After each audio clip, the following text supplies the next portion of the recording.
But really a great way to cage earth boxes is with concrete reinforcement wire.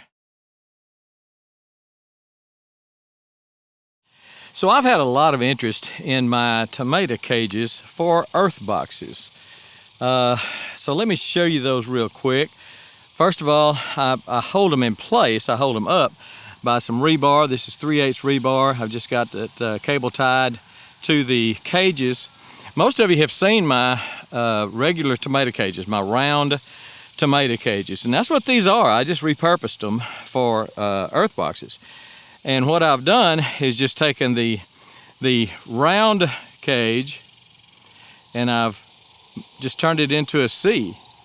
Just open it up. All of them are either tied together with wire or something like that. When you make them round, you have to tie them together and just take it apart. So instead of being round tomato cage, I just take them apart here and then make them into kind of like a C that goes around the earth box and then comes back. So it's concrete reinforcement wire that's made into a C or a U, depends on which way you're looking at it, I guess. And man, they work well. They go from side to side on these tomato cages. Now, how long, how big a piece of concrete wire? Well, first of all, it comes in 5-foot heights, or 5-foot widths, I guess you'd call it. For me, it's a height, 5 feet high. And this particular one is, how many squares is it? 1, 2, 3, 4, 5, 6, 7, 8, 9, 10 squares. So I think the squares are 6 inches, so that would be 60 inches. But I'm using 10 squares of concrete reinforcement wire to make these. And again, they wrap around all the way to the front of it.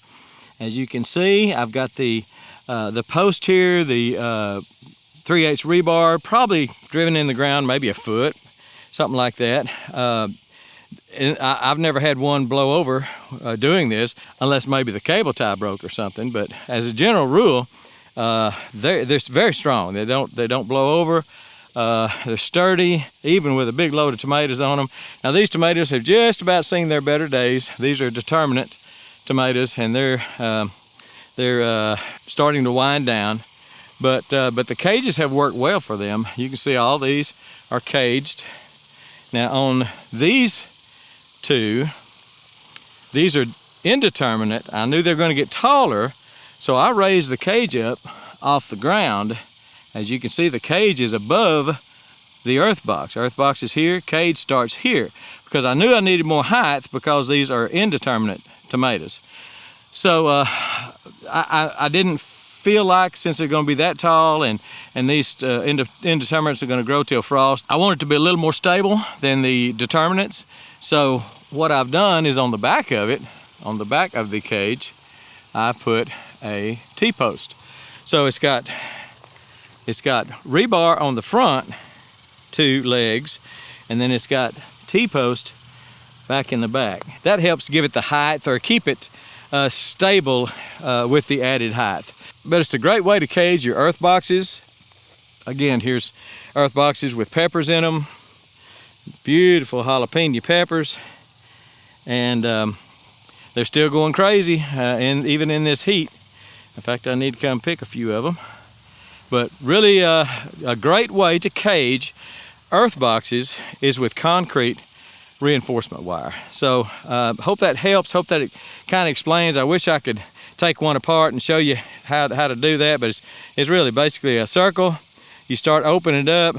What I would do is kind of stand in the middle of it, put the 2 edges on the ground, and then stand right in the middle of it and squash it down with my foot to where I get that flat surface on the bottom, and then the 2 curves going down. You know, just have to manipulate a little bit. It's like anything else, got to be manipulated. But works good.